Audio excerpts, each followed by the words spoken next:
Guys ये रही हमारी लर्निंग असेसमेंट 22। तो ये बहुत ही मतलब कह लें कि कंसेप्चुअल क्वेश्चन उसने किया हुआ है। लास्ट हमारी लर्निंग असेसमेंट है इस चैप्टर की। इसके बाद इस चैप्टर को अलविदा कह देंगे हम। तो गाइस वो कहता है कि एक women is driving her car. एक जो वूमेन है वो अपनी गाड़ी ड्राइव कर रही है इन अ वायोलेंट रेन स्टार्म, के काफ़ी अच्छी खासी बारिश है, तूफ़ान है, बिजली गरज रही है, सब कुछ हो रहा है। वाइल जब she is waiting eight N intersection, वो एक जगह पे जब इंतज़ार करती है, a power line factor falls on her car, एक मतलब कि बिजली जो है उसकी गाड़ी के ऊपर फॉल करती है, गिरती है। एंड मेक्स कॉन्टैक्ट, और कार के साथ अपना मतलब कह लें कि ताल्लुक़ बना लेती है। कॉन्टैक्ट से यही मुराद है। द पावर लाइन वोल्टेज, जो कि मतलब बिजली के वोल्टेजेस हैं वो 7 to 100 वोल्ट हैं। तो एज्यूमिंग फ़र्ज़ कीजिए that the resistance of the car is negligible, के जो कार का रजिस्टेंस है वो नेगलिजिबल है, ना होने के बराबर है।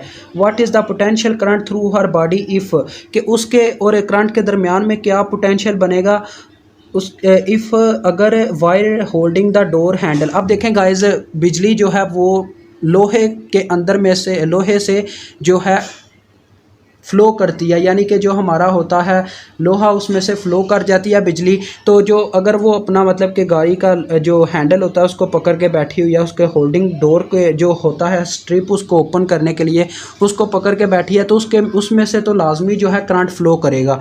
तो वो कहता है इस कंडीशन में क्या होगा, उसको कितना मतलब कि करंट का सामना करना पड़ेगा। तो करंट को फाइंड आउट करने का सिंपल सा फार्मूला वी ओवर रेजिस्टेंस, लेकिन इसमें कई रेजिस्टेंसेज आ जाएंगे। पहले नंबर पे उसकी स्किन ड्राई है, तो ड्राई स्किन का जो रेजिस्टेंस होता है हमारे पास वो बराबर होता है 15 किलो ओहम्स के।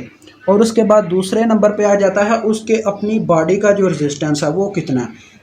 तो बॉडी का रेजिस्टेंस जो है वो हमारे पास बराबर होता है गाइस 400 ओहम के।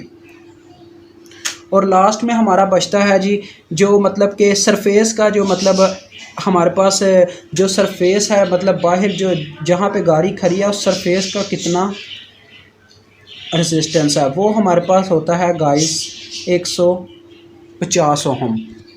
तो ये हमारे पास सारी क्वांटिटीज़ आ गई। अब हम करंट फाइंड आउट कर लेते हैं। वोल्टेज उसने कितनी दी है 7 to 100 according to Ohm's law divided by total resistances 15,000 यानी 15,000 आ गया, प्लस 400 ओहम आ गया, उसके बाद प्लस 150।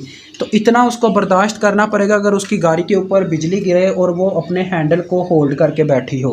तो अब हम इसको कैलकुलेट कर लेते हैं। 7 to 100 डिवाइडेड बाई 15,000। गाइस हमारे साथ यार ये वाक़या कभी ना हो, बंदा हिल जाएगा इस तरह के वाक़े से। तो उसे इतनी बिजली का सामना करना पड़ेगा 0.46 एम्पेयर। तो ये बहुत ज़्यादा बिजली होगी। और दूसरी कंडीशन वो कहता है गाइस कि अगर इस तरह इसको अगर हम लेके जाएं मिली में, तो ये हो जाएगी 463 मिली एम्पेयर राउंड ऑफ करके। तो गाइस आप सोचें, दूसरी कंडीशन उसने बी पार्ट दिया हुआ, वो मैंने यहाँ पे नहीं लिखा। बी वो पार्ट में वो कहता है अगर वो क्या करती है जी, गाड़ी में बैठी रहती है तो उसके लिए क्या कंडीशन होगी। तो गाड़ी में अगर वो बैठी रहती है तो वो सेफ़ होगी। क्यों? क्योंकि गाड़ी के अंदर सारा कह लें फोम लगा हुआ है। फोम के थ्रू जो करंट है वो तो मतलब कह लें कि फ़्लो ही नहीं करेगा, उसको कोई फ़र्क नहीं पड़ेगा।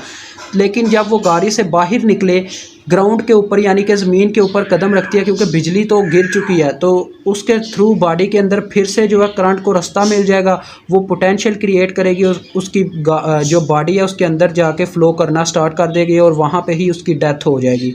तो कंडीशन एक ही है सेफ्टी की कि वो अपनी गाड़ी के अंदर बैठी रहे। तो आपको, मुझे उम्मीद है आपको समझ आ गई होगी। काफ़ी शॉर्ट क्वेश्चन था। अल्लाह हाफिज़। इस चैप्टर को भी हमारा गुड बाय।